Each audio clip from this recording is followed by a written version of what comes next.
Task number 7, authentication methods. This task is part of the Active Directory Basics module inside the complete beginner path on TryHackMe. When using Windows domains, all credentials are stored in the domain controller. Whenever a user tries to authenticate to a service using domain credentials, the service will need to ask the domain controller to verify if they are correct. Two protocols can be used for network authentication in Windows domains: Kerberos and NetNTLM. Kerberos used by any recent versions of Windows. This is the default protocol in any recent domain.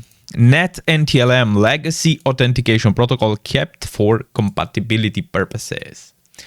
While NetNTLM should be considered obsolete, most networks will have both protocols enabled. Let's take a deeper look at how each of these protocols work. Kerberos authentication, which is actually the actual authentication method in recent versions of Windows, right? NetNTLM is for legacy authentication. Kerberos authentication is the default authentication protocol for any recent version of Windows. Users who log into a service using Kerberos will be assigned tickets. Think of tickets as a proof of a previous authentication. Users with tickets can present them to a service to demonstrate they have already authenticated into the network before and are therefore enabled to use it. When Kerberos is used for authentication, the following process happens. Numeros unos, the user sends their username and a timestamp encrypted using a key derived from their password to the key distribution center, a service usually installed on the domain controller in charge of creating Kerberos tickets on the network. The KDC will create and send back a ticket granting ticket, TGT, which will allow the user to request additional tickets to access specific services.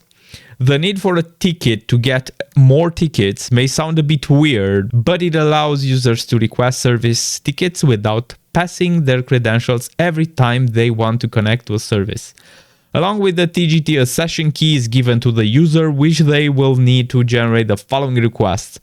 Notice that TGT is encrypted using the KRB TGT account's password hash, and therefore the user can't access its contents.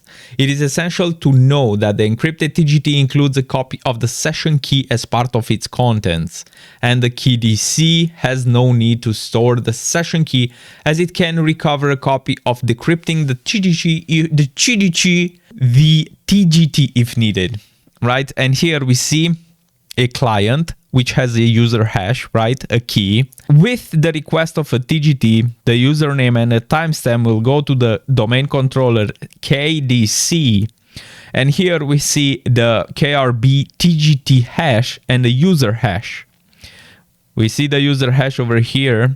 And in the response, again, we see the TGT key with a session key that will be back to our client. Number 2, when a user wants to connect to a service on a network like a share website or a database, they will use their TGT to ask the KDC for a ticket granting service. TGS are tickets that allow connection only to the specific service they were created to. To request a TGS, the user will send their username and a timestamp encrypted using the session key along with the TGT and the service principal name, which indicates the service and server name we intend to access. As a result, the KDC will send us a TGS along with a service session key, which we will need to authenticate to the service we want to access. The TGS is encrypted using a key derived from the service owner hash. The service owner is the user or the machine account that the service runs under. The TGS contains a copy of the service session key on its encrypted contents so that the service owner can access it by decrypting the TGS. Here we can see the process again. We have the client with a session key and TGT. Then we request the TGS for a specific service. We need a username and a timestamp, TGT key, and then SN SPN for we want to request the server of MySQL. This request will go to the KDC domain controller. Again, we see the key RBTG hash and the service owner hash. And in a response, we get the TGS key with the CVS session key. Number 3, the TGS can then be sent to the desired service to authenticate and establish a connection. The service will use its configured account password hash to decrypt the TGS and validate the service session key.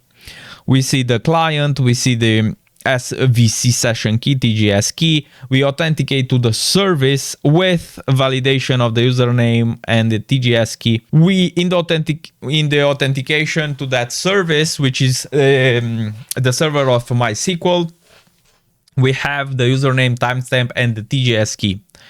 And here we see the service owner hash. NTLM authentication works using a challenge response machine. The entire process is as follows. We have the NTLM hash plus the challenge will be the response. The client creates an authentication request to the server. The server sends an NTLM challenge. Then we send an NTLM response. The server then sends the challenge and the response to the domain controller. Here we see the NTLM hash plus the challenge will equal the response and equal the response again. So we'll send after this the domain controller to the server, allow or deny authentication, and then the server will send to us an allow or deny authentication. And here we see the process. Number 1, the client sends an authentication request to the server they want to access. We see over here the authentication from the client to the server. The server generates a random number and sends it as a challenge to the client. We see the NTLM challenge over here. The client combines their NTLM password hash with the challenge and other known data to generate a response to the challenge and sends it back to the server for verification. Right, we see it over here, and in step number 3 we see that it sends the NTLM response to the server back. The server forwards the challenge and the response to the domain controller for verification. Boom, step number 4. The domain controller uses the challenge to recalculate the response and compares it to the original response sent by the client. If the both match, the client is authenticated. Otherwise, it's denied. The authentication result is sent back to the server, right? We can see step number 5. And step number 6, the server forwards the authentication result to the client. Note that the user's password or hash is never transmitted through the network for security. Note again, described process applies when using a domain account. If a local account is used, the server can verify the response to the challenge itself without requiring interaction with the domain controller, since it has the password hash stored locally on its SAM. Answer the questions below. Will a current version of Windows use NetNTLM as a preferred authentication protocol by default? Yay or nay? It's nay, because it's current version of Windows uses Kerberos. When referring to Kerberos, what type of ticket allows us to request further tickets known as TGS?